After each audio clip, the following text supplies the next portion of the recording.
Hey guys, in this video I'm going to show you the Bolzano-Weierstrass theorem, and I'm going to state it from two perspectives, namely from the perspective of topology and from the language of sequence. So now let's get started. So what is the Bolzano-Weierstrass theorem in topology case? So if we are now given the subset of real numbers A, and A is infinite and A is bounded. So infinite here means A has infinite many elements, right? So A is infinite and bounded. Then we will get the result that A actually has an limit point or accumulation point. Okay, if we state it in another way, in the language of sequence, it can be stated like every bounded sequence of real numbers will have a convergent subsequence. Or if you watched my last video about Arceli-Arzela, I actually have mentioned about the Bolzano-Weierstrass theorem in that video. Okay, now let's show the proof of these two ways of Bolzano-Weierstrass theorem. They are pretty much the same, but some little tricky things. Okay, let's start from the topology case. So we're gonna prove that the set that we're given, which is infinite and bounded, has a accumulation point or a limit point. So how are we gonna prove that? To prove that it has a limit point, so let's first find some point.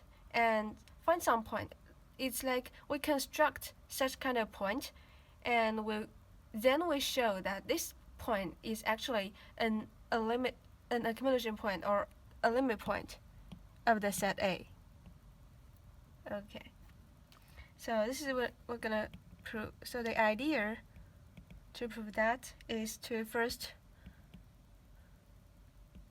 find, or let me say construct,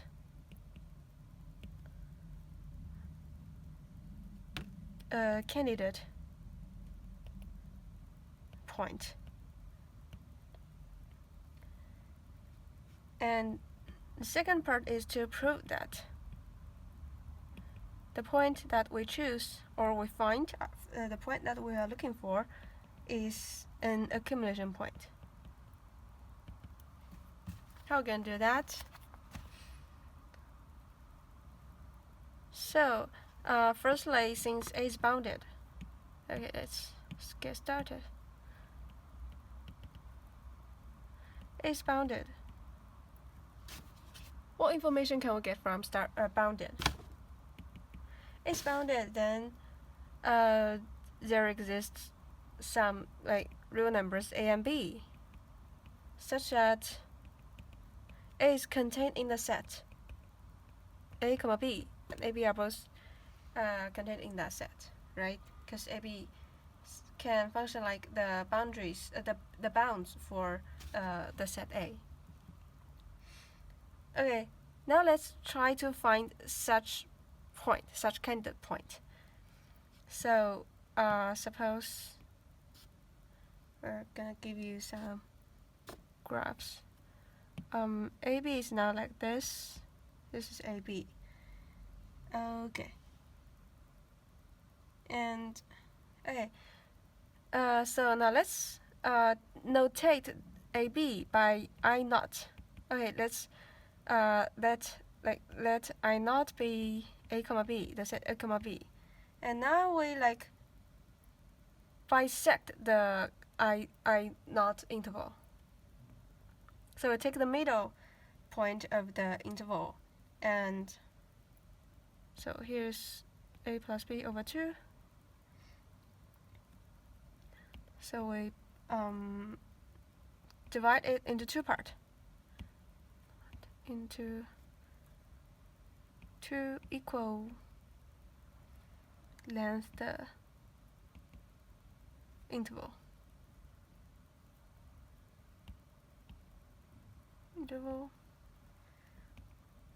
A, a plus b over 2 and a plus b over 2 comma b.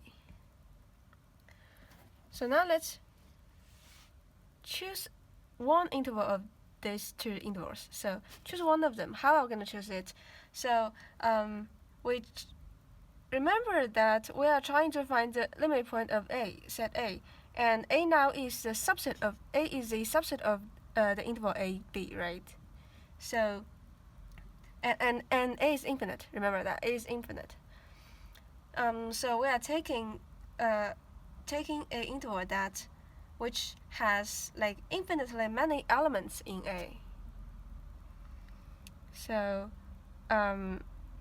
we just denote the interval that we're looking for to be I1.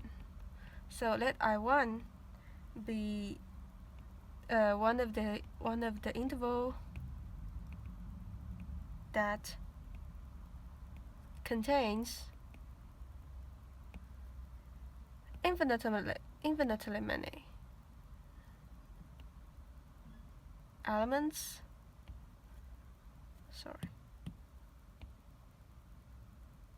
Of A. So let's say I0 is here, and it contains infinite many elements of A. And now we say that I1 is contained in I0, which is A comma B, right? And the length of I1 is B minus A over 2, right? And still we iterate this process. We now divide I1 into two equal length interval, and we choose I2 to be the interval that contains infinitely many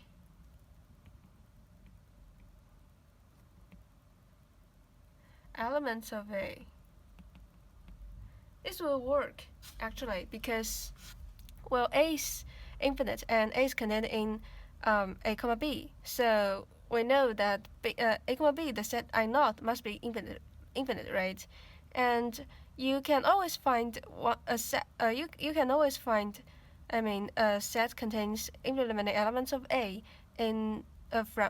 from the two sets that you just divide. Because if you cannot find such set, it means both sets only contains finitely many elements of A. Then A can, because A itself has infinitely many sets, then A cannot be contained in the set AB, right? So you can always find such subset, a subinterval between the set that you just divide into. Okay, and another thing I want to mention is that you don't necessarily divide into 2 parts. You can also divide it into 3 parts or 4 parts, or as many as you want. And actually, you don't need to divide into 2 equal length intervals, right? Because whatever the length of the interval is, you can always find one interval that contains infinitely many elements of A, right? So this is actually not that strict, the way you divide the sets. Okay, if we continue, I'm sorry. So now here we've already got I2, and what we know, I2 is contained in I1, which is contained in I0, and the length of I2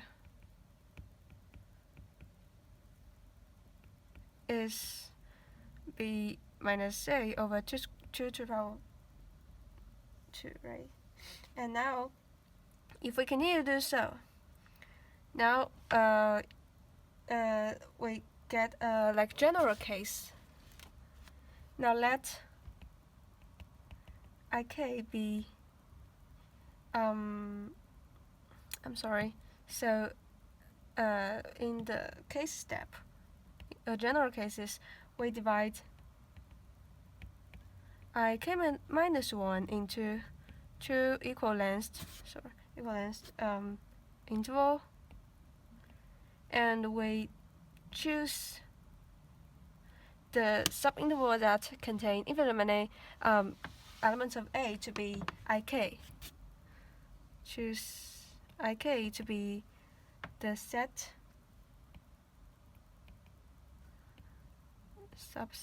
subinterval containing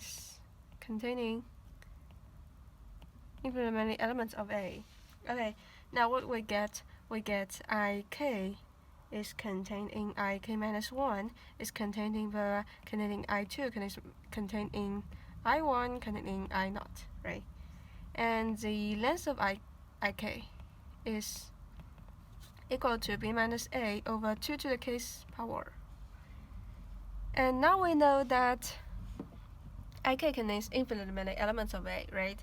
So what we get, if we take ik intersects A, we're gonna get infinitely many elements, right? So like if we denote it to be B equals ik intersects A, then B will be infinite, right? Okay, well, we're gonna. Okay, so next step is quite simple, because now we've got a family of closed nested intervals, right? So here you get to recall CNIP, I mean the closed nested interval property. So what do we get? We find out a family of. Okay, now ik is a family of closed nested, right? Closed nested interval. And by the closed nested interval properties, CIP, we get the intersection between all this interval cannot be empty. So K is an element of N. Okay. Right. We got that actually every ik, no matter k is, or no matter what case, every ik intersects A is infinite, and the intersection of ik, intersection of all the intersection of the family of closed nested interval ik cannot be empty. So since it cannot be empty, we take a point of it, like A. So we take A. So it's like we let A be an element of that intersection. So now we find the point A. Okay, now let's next prove A is a accumulation point or limit point of the set A. And how are we gonna prove a point is an accumulation point or the limit point? Well, simply by its definition, right? So now suppose we're given epsilon larger than 0, and what are we gonna get? Well, remember that A is the point A lies in the intersection of all ik, right? So whatever epsilon is, you can always find some small set that where A lies in, and the small set is actually like so how are we gonna get that small set, and what is the satisfactory condition for the small set that we want to get? So remember, the length of each set is b minus a over 2 to the power n, right? And no matter what epsilon we're given, we can always find some n such that the length of the set b minus a over 2 to the power of n is less than epsilon for some n, right? We can always find such n. Right. So for this n, well, the n that we find, we can show. Actually, it's just how we get the set, the family of the set. So In now is contained in A minus epsilon, A plus epsilon, right? Because the way we choose it is to let it be smaller than epsilon. And we know that the set must be contained in this interval A minus epsilon, A plus epsilon, right? Okay, and now what we're gonna get, and you know that In intersects A is also contained in A minus epsilon, A plus epsilon, intersect A, right? Because you've already got In contains in the set, and if you take the intersection, we can also get that all the elements in this intersection is contained in the odd elements contained in that intersection, right? So the set In intersects A is contained in the set A minus epsilon, A plus epsilon intersects A, right? And we know that In intersects A actually has infinitely many elements, right? So, and also we know that A is contained in that infinitely many elements, right? So now we get In intersects A minus A. If we take A out of this infinitely many elements, it doesn't gonna change anything. It's not gonna change anything, right? Because you take one element out of infinite many, it still has infinite many elements. So this intersection also has infinitely many elements, right? That is to say, we already proved that A minus epsilon, comma A plus epsilon intersect A minus the point.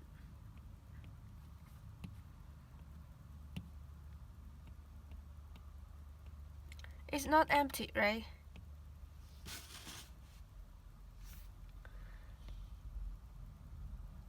Because you now say that In intersects A minus the set A minus the point A has infinite many elements, and you know that In actually contained in A minus epsilon, A plus epsilon, right?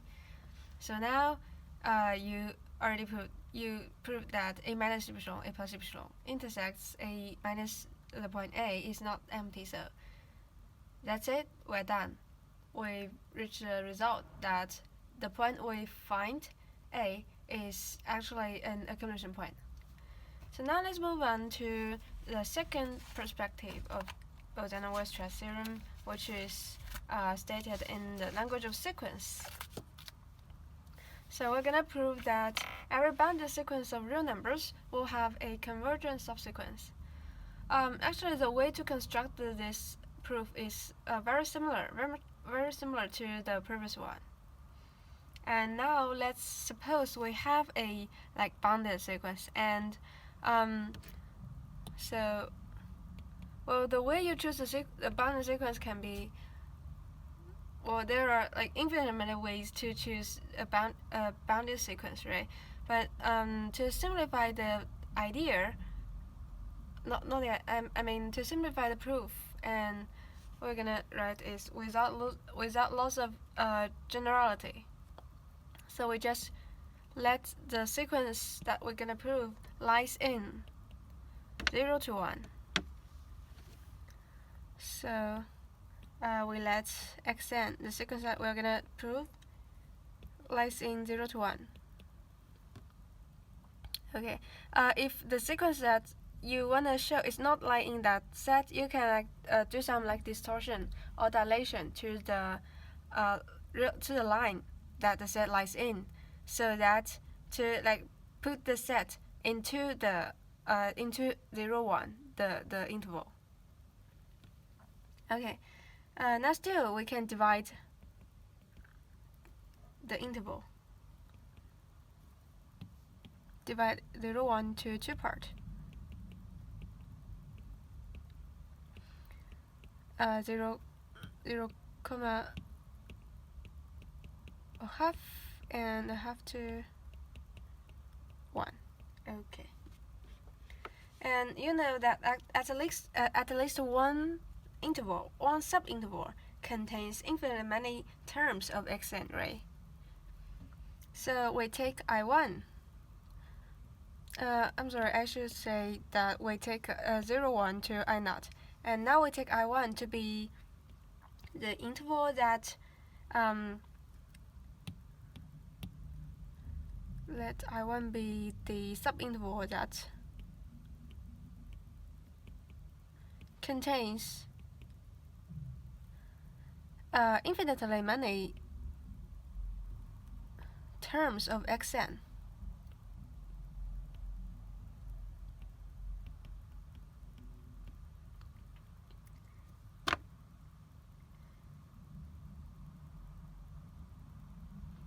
And now we let I1 contains infinitely many terms of xn, right? And we just take out those terms to construct a new sequence x with subscription 1. Okay. Be the subsequence of xn that lies in xn. Lies in I1. And we continue to do the same process. And now what we get, we will construct a sequence of nested intervals.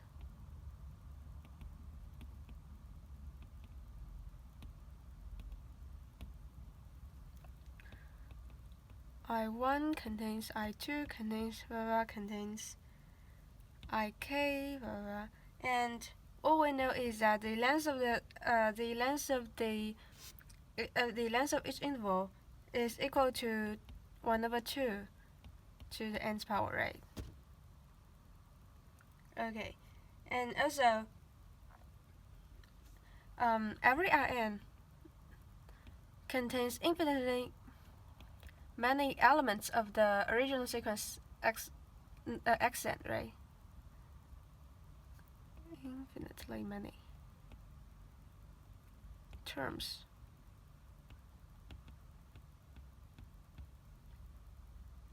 Okay, so now in the topology case, we try to find a point to construct such point. And in this case, in the sequence case, so what we do is to try to construct a sequence, construct a subsequence that satisfies this result. Or we firstly construct the sequence and prove that it's actually convergent.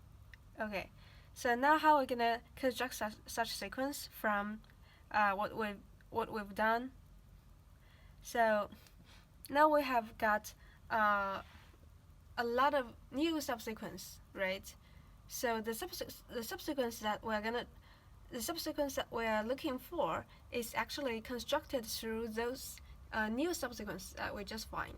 So from each new sequence, we take an element from it. So say we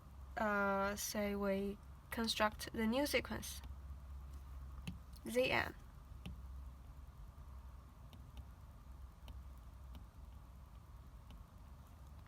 By taking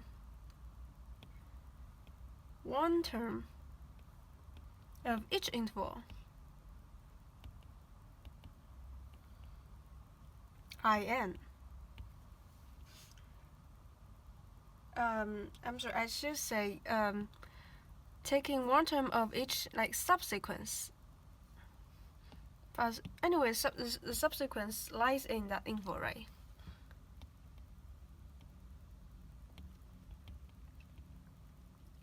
X and I. Let's say S and I. Okay, so now this is a way that we construct the subsequence, and we're gonna prove that the subsequence is actually convergent, and it's very straightforward, right? Because you can just apply Cauchy criteria. By Cauchy criteria,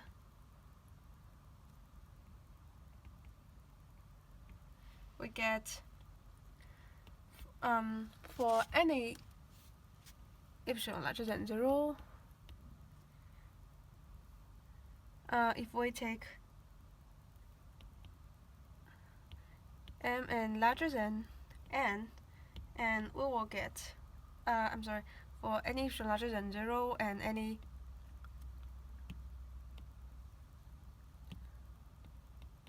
n of the natural numbers, we will have there exists mn larger than n that we take, such that Zn minus Zn, and the difference of these two terms is smaller than half to the power of n, right? And as n gets larger and larger, the here the half to n to the nth power will getting closer to and closer to 0, right? The difference between each two terms will become smaller and smaller. So we say that Zn is actually convergent. So that is to say, we find a subsequence and we prove that the subsequence is actually convergent, right?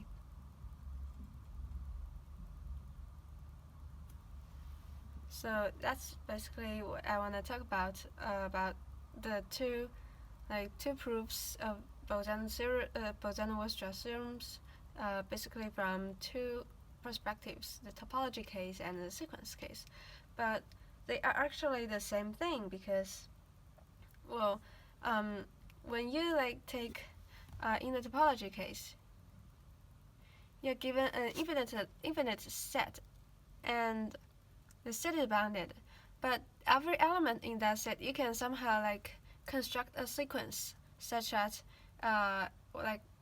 every element in A is the term is just a term of the sequence on the set on the set, right?